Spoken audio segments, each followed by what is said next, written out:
Alors, l'économie des réseaux sociaux, c'est la partie de l'économie qui étudie les retombées économiques des réseaux sociaux, c'est-à-dire des liens interpersonnels entre les personnes, entre les individus en fait. La définition des liens dépend du contexte qu'on est en train d'étudier. Alors, un lien, ça peut être une relation d'amitié entre les gens, ou bien il peut être en participation financière si on est en train d'étudier des industries, ou bien il peut être des liens de co-auteurs entre des chercheurs. En fait, tout dépend de le contexte qu'on est en train d'étudier.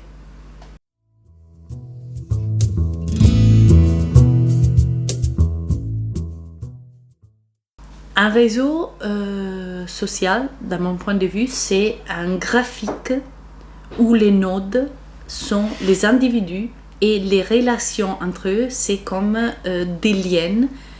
Les liens peuvent être définis en termes d'amitié, ou plutôt de collaboration, ou même de liens de sang, liens de famille. Mais la structure sociale de la communauté peut tout à fait être décrite par une graphique, un réseau qui montre les connexions bilatérales entre deux personnes. En fait.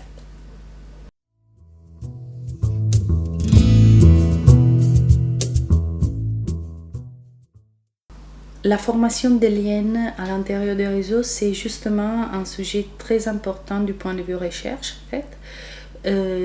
Si on étudie les liens interpersonnels de type amitié, on sait qu'on a une forte tendance à l'homophilie, c'est-à-dire tendance à former des liens avec des gens avec des caractéristiques similaires aux nôtres.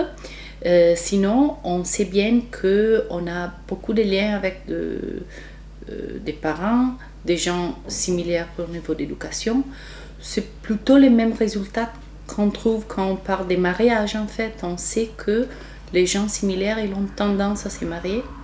Et quand je dis similaire, c'est pour des caractéristiques observables et souvent aussi inobservables.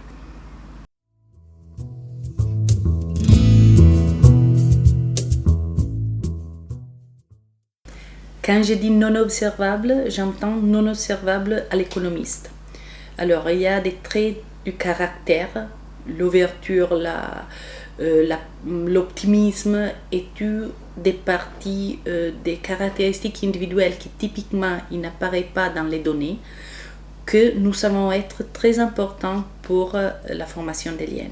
Deux personnes avec les mêmes approches à la vie, les mêmes types d'optimisme, ils ont tendance à se lier, même si nous ne le savons pas, parce qu'on ne voyons pas ça sur les données.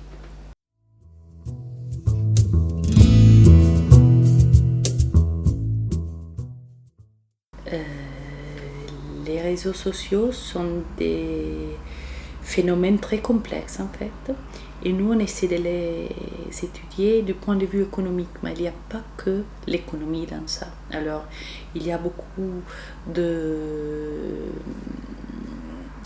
règles sociales là-bas qui génèrent les réseaux qu'on observe dans la réalité.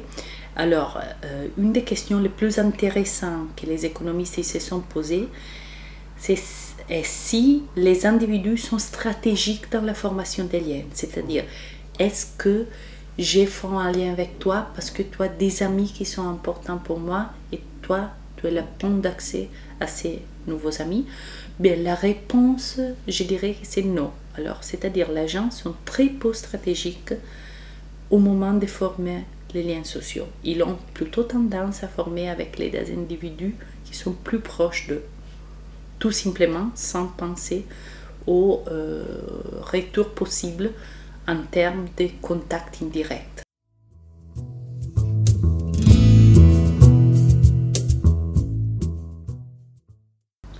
Un bon exemple de ça, c'est la recherche d'emploi. On sait depuis les années 60 du travail des sociologues que 60% des travaux ils sont trouvés par de l'information transmise par les amis ou les amis des amis. Alors, vous comprenez que être au centre d'un réseau riche des contacts interpersonnels, des contacts humains, il favorise beaucoup l'emploi des gens qui sont au chômage. Alors, entre un individu qui est isolé, un individu qui est dans le centre du réseau où beaucoup d'informations passent, il y a un évident gain monétaire dans ces points de vue.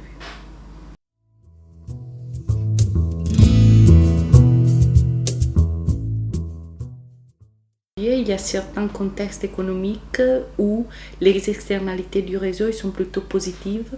C'est le cas du passage d'informations, de la transmission d'informations entre individus, où il est beaucoup mieux d'avoir plus d'amis.